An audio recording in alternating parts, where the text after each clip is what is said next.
Go. Streaming from South Africa to the world. This is the Stonks Go Moon podcast. What just happened? We break it down so you don't have to.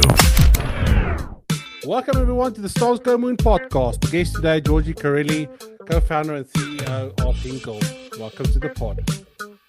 Thanks, Rocco. Great to be here.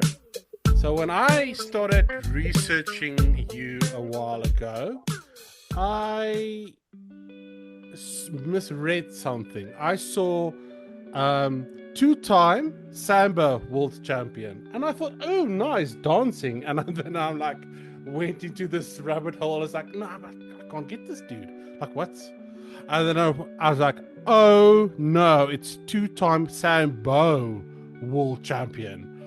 And then I'm like, oh my word, I do not want to mess with this dude. Sambo is a vicious and violent sport. How did you sort of go from that into crypto? Like, what sort of led to that transition? It's a bit more harsh version of Samba. I agree with you.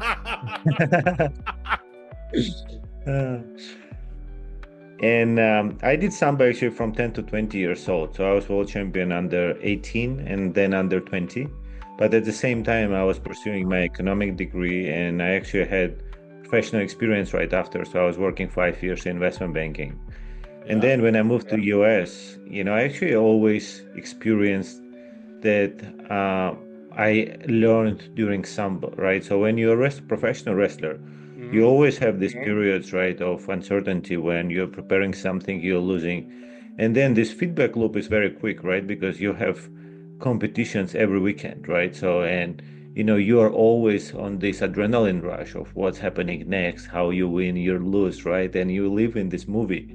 And I think crypto kind of encompasses the same type of life where, token prices go up and down. You're launching the protocol, it's marketing, it's hype. It's like you're living in the movie. So it really, I have the same feeling. And I think if you know how to deal with the stress that you're getting there, right? And I already learned in my Sambo experience, you'll be fine. So did your parents push you into it, or how did that come about? Because I'm always interested in people that excel at a high level from an early age. There's sort of always a common denominator of their parents. Was it the same for you? Yeah, it was absolutely parents driven. I was a very energetic kid and they didn't know how to satisfy my energy. And, wrestling school was the nearby school and it was both classes and sports school. So I was doing exercises like, Sambo, then I was doing regular classes and then it was Sambo again. So most of the day I was at school. So I think they were happy with this outcome. So they put me there. And the economics degree, I guess that helped, right? Where you are now. I don't think that I studied much during my undergrad, but what definitely helps. Yeah. It's That I was wrestling. It's the same. It's like I rarely use what I studied, but I think it gives us a sort of a fundamental base, at least, to work things out and to think about things in a rational manner. But let's get into Hinkal. You basically processed 250 million USD in private volume in 2024. Talk to me about that. How was your year last year? Did it meet your expectations? Sort of, was there any major challenges? Yeah, of course, expectations are always higher than result, and we had way higher expectations as well. But we were learning, and privacy is also a sensitive topic, but it's also a complicated topic, right? Because the idea is how can you embed privacy in the user experience of current crypto users and also enable new users to come, right? And since it's connected with zero knowledge infrastructure, which is separated, right, from the core smart contract infrastructure of major layer one chains, it requires a lot of optimization. So I think 250 million was a great result, but it's more to come. So I'm excited about this new implementation that we're launching, since it's really intends to onboard billions to crypto with completely different user experience from what they had before. Why is it so polarizing? Because obviously privacy, when you tell me privacy, my Web2 brain is so programmed to think, yes, I want privacy. Because I can't, like, if you have my bank account and or you have my PIN and whatever, that's obviously a bad thing. So why is privacy in blockchain so polarizing? I think one of the biggest reasons is because it takes power of currency from the governments, right? So the government major way to actually organize, their influences over the currency. You put Okay. USD to currency, okay, now they can trace everything. But Mm. now if you even remove this part, right, this becomes polarizing for them because they have no clue what's happening under the hood. Okay, but how do we fix that? We think there are two ways to fix it, and Okay. we actually fix it. We use both. Yeah. We actually used one, but there's also the other way. First is somehow proving that users did KYC somewhere in this world.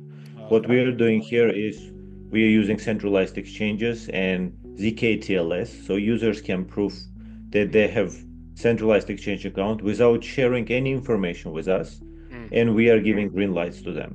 Right? That's the first approach. And the second approach is master key. Basically, it's universal key that you can give to governments that can link transactions and really understand what are the deposit wallets with the outcome wallets. And this way, you can basically provide full privacy on chain and transparency for government regulators. Yeah. So when you talk about government, one of the big themes or narratives that they usually say is, "Oh, we are worried about illicit activities," right? But as if they're not, as if they're not doing anything illegal. But that's the narrative, right? So how do we change that narrative of, oh, crypto is only used to do illegal things and make it a positive? Mhm. I think we are already on the right track, right? So Mm. more bigger players come to chain, Yes. like BlackRock, Fidelity. That brings this level of sophistication that the tech is actually maturing and becoming good enough for bigger and just regular users as well. And second is economic incentive, right? So if you pay less fees just for basic transactions, you finally have better systems. So if you understand this, versus just being afraid of crypto because it's used to list activities, you actually get deeper, like with understanding and actually using it. So I think we are about to solve both. And Mm. then I think the major question is, okay, like, well, are there any other problems that people will encounter that will lead them to another negative outcome? Yes, because especially on Twitter, it seems to me the vibe is very much we are moving in the right direction. What is the vibe on the ground? Like you said, you are in America at the moment. So, what is the vibe on the ground in terms of, do you think people think that things are moving in the right direction? Yeah, so I think it's super excited now. I Mm, see mm, in the US, Silicon Valley finally becomes also interesting area for crypto because for the past 3 years, it was all AI, right? yes, All crypto founders switched to AI, yes, but yes. now we see this, big L1s becoming my neighbors, like stories 5 minutes away, up to Sui, all of them. So I'm super excited. It's a great time for Silicon Valley crypto. Do you think it's because AI is beginning to get saturated? Sort of the hype is dying down a bit. I know Altman said the other day that, well, not Altman, but I can't remember his name now. But he said basically from OpenAI that they've used all the training data that they can. There's no more data now. They're focusing on trying to build AGI. But it's sort of, I feel AI took a lot of the hype off of blockchain and now it's sort of coming back again. Mhm.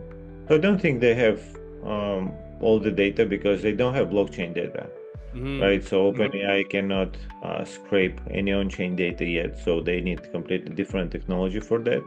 And the hype of crypto with AI agents now coming back again. So Yes. we have a lot of AI crypto intersection happening here. I would say most of the startups are in crypto and AI in intersection. Okay. Does AI make it easier to onboard new users? Because in the beginning of our conversation, you mentioned onboarding the next billion people. I don't know if people realize how many people a billion people is. Mhm. How many do we have now? I think it's around 200 million, and Okay. there are just 30, 50 million of active users. Yes. And a lot of these users are onboarded through centralized exchanges, Okay. right? So I think also many users, we just don't know about them, right? So they might have like multiple wallets or no. So like the data is very choppy. Mm, mm, But for the billionaires, what I mean here is by simplifying user experience and giving them the value, right, which is mm, economic incentives to onboard now and becoming mainstream, they will realize that it's a great system. But I think that one of the biggest blockers in the system is actually public wallets, because mm. whenever they realize that they now all their money are visible to everyone, right? How would you thrive in this system? No. What would be you mentioned economic incentives. What would that be? Economic incentives are the fees. Okay. Right. So now, Okay. like So with everyone's striving for lower fees, right? of course, right, the velocity of money is so huge, so everyone wants lower fee. Okay. What is one of are you eyeing any big partnerships this year? Is there anything that you're working on that you can divulge? Yeah, so one of the biggest ones that we just about to announce is Request Finance. So we Okay. are enabling private payments for them.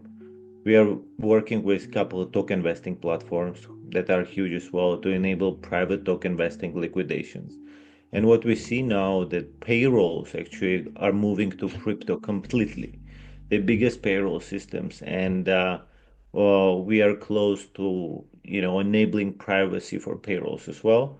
So I think this velocity of money started to is about to kick off, Yeah, I and think we it's are about to boom because how many payrolls? I mean, payrolls is a big business. it's a huge one, yes. But pure payrolls is huge, but imagine how big is B2B payments. Wow. Is that the ultimate All end goal? B2B payments. Is sort of the end goal now is B2B payments, right? I mean, stable coins are thriving, right? So Yeah. people are like, it's the biggest probably onboarding mechanism now, big companies. Mm, And if you think about stablecoin payments, what is missing there now is not like no merchant or no business mm, will agree to have public wallets. mm, So they pay their, whatever their suppliers, competitors, the competitors can see the data. They can see how much they earn. So this is the no-go immediately, right? mm-hmm. So private wallets are required. Would that link with sort of the private wallets that government is starting to roll out in terms of the driver's licenses and stuff and your social security numbers and stuff like that? You probably mean this on the identity side, right? Yes, So when people, yes, yes. Your identity wallet, yes. Is that is there a link or not? so identity never leaks on chain. So there are already solutions that Okay. prevent it from happening. So you can prove in ZK way that you possess certain data without revealing. And Yes. but the most problematic part is the other part, right? Okay, you already proved now you on-ramped, let's say $100 million that you're Mm, gonna pay to your supplier, mm, right? This wallet is visible to your supplier and it reveals all your money. So do you want everyone to see this wallet? mm. No, okay. 100% with you. Well, it's interesting times. Let's hope for a big 2025 for you guys, and we'll see what happens in Q1 and Q2. Thank you so much for joining me today. Thank you, Rocco. It was amazing. And if the listeners want to go and connect with you, where can they do that? They can go to my Twitter, getgirls01, or Hinkal's Twitter, so I'm there as well. We have Discord, Telegram channels, connect everywhere. I will put all the links to the bottom. Thank you so much for joining me today. And to our listeners, Thank you. peace, love, and prosperity. Until the next one. Cheers. Locked away, I hold the key. Unseen, untouched, I'm truly free. They chase the ghost, but I'm not there. A whisper lost in open air. The silent shield, my boundaries mine. A private word, no compromise. Fade to black, I disappear.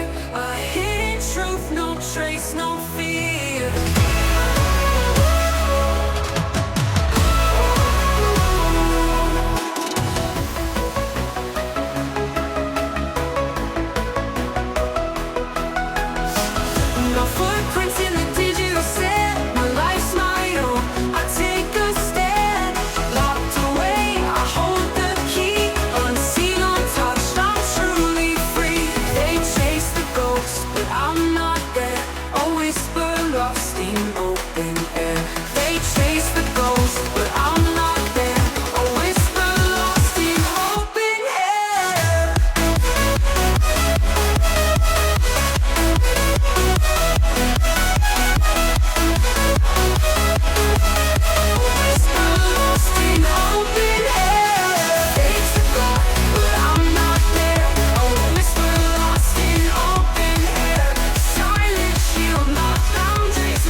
I disappear, a hidden truth, no trace, no fear.